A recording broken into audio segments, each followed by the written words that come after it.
வணக்கங்க. நம்ம இன்றைக்கி பத்மஸ்ரீ நாகம்மாள் ட்ரேடர்ஸ்லேருந்து ஸ்ரீஸ் ப்ரொடக்ஷன்லேருந்து ஆவாரம்பூ தொக்கு எப்படி செய்கிறதுன்னு பார்க்குறோம். ஃபஸ்ட்டு ஒரு வானல் வச்சுட்டு அதில் நம்ம நல்லெண்ணெய் ஊற்றி வச்சுருக்கோம். எண்ணெய் காஞ்சதும் கடுகு போட்டுக்கலாம்.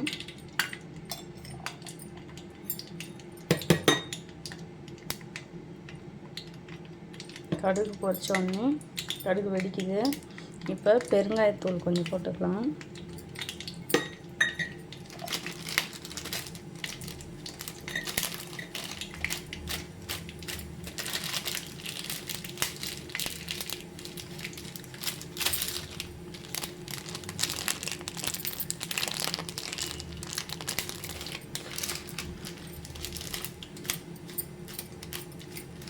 பெருங்காயத்தூள் போட்டாச்சு. பெருங்காயத்தூள் நல்லா பொரிஞ்சு. அடுத்தது இஞ்சி பேஸ்ட் அரைச்சி வச்சுருக்கோம். இஞ்சி பேஸ்ட் போட்டுக்கலாம்.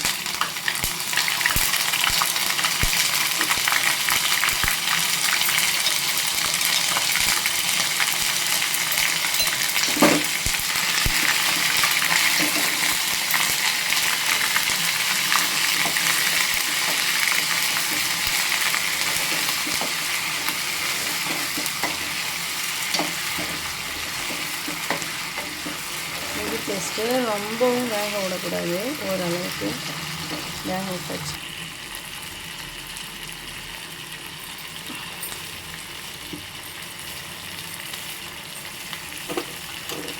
அடுத்தது பூண்டு உரித்து வச்சுருக்கோம்.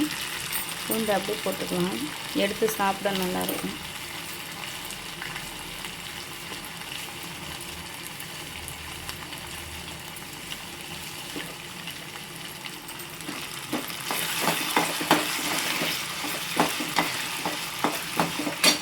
பூண்டு நல்லா வதங்கட்டும். இப்போ பூண்டு வதங்கிடுச்சு. நமக்கு தேவையான அளவு மிளகாத்தூள் வீட்டில் அரைச்சி வச்சுருக்கோம். இப்போ வீட்டில் அரைச்ச மிளகாத்தூள் வேணுங்கிற அளவு போட்டுக்கலாம். பச்சை வாசம் போகிற அளவுக்கு மிக்ஸ் பண்ணிக்கலாம்.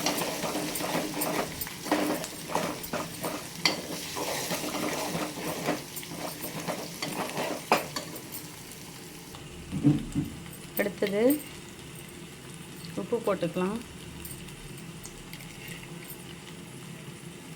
ஏன்னா பூ கொஞ்சம் நிறையா இருக்குது, அதனால் உப்பு கொஞ்சம் சேர்த்து போடுறேன். ஊறுகாய் கெட்டு போகாத இருக்கிறதுக்காக.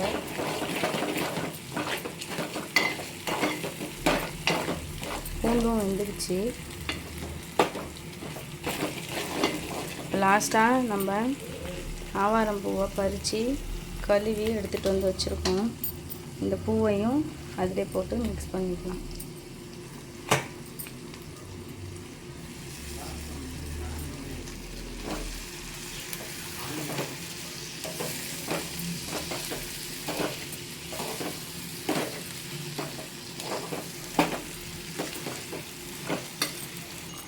லாஸ்ட்டாக இப்போ நம்ம ஆவாரம் பூவும் வணங்கிடுச்சு. இப்போது சீரகம் வீட்டிலே வறுத்து அரைச்சி வச்சுருக்கோம். அந்த பொடி கொஞ்சம் போட்டுக்கலாம். அப்போ நம்ம ஹோம்மேடு ஊறுகாய் செய்கிறதுனால அதுக்கு கடுகும் வெந்தயமும் வறுத்து அந்த பவுடர் பண்ணி வச்சுருக்கோம் ரெடிமேடாக. இந்த ஊறுகாயை டேஸ்ட்டு கொடுக்கறதுக்காக இந்த பவுடரும் 2 ஸ்பூன் ஆட் பண்ணிக்கலாம். வாசமாக மணமாக நல்லாயிருக்கும். இப்போ நம்ம ஆவாரம் பூவோட ஊறுகாய் தொக்கு, ஊறுகாய்னு சொல்லலாம், தொக்குன்னு சொல்லலாம். நம்ம தொக்கு இப்போ நல்லா ரெடி ஆகிடுச்சு.